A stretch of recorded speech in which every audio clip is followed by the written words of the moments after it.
Deconstructing the divide tonight. Today, the mayor of West Palm Beach announced a new plan to take a closer look at racial and ethnic inequality in the city. WPTV News Channel 5 Sabir Rayford sat down with the mayor to talk about his new task force that he hopes will lead to positive change in policy.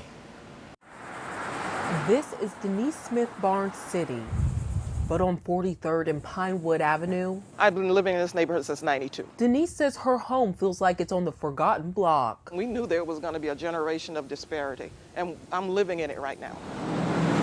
Here on Broadway Avenue, two sides of the street tell two very different stories. What I would like to see again is our kids living in this neighborhood is allowed to go to the schools in this neighborhood.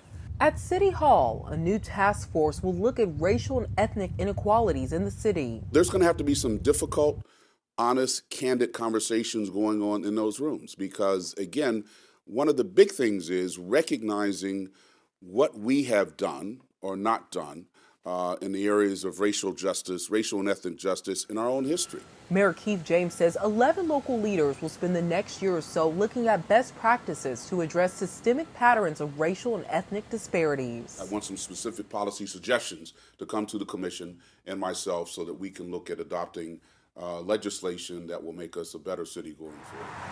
Back on Denise's side of Broadway Avenue, the executive director of North End Rise has spent the last year working to break down the barriers. We know what the root causes are.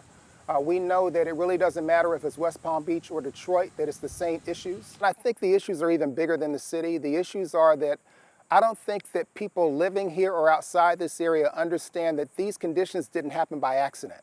They're intended and unintended policy consequences. Denise is hoping this is the last stop on the train of disparities. Shouldn't be a neighborhood that looks like this on one block and then the next street looks like something totally different. Reporting in West Palm Beach, Sabir Rayford, WPTV News Channel 5.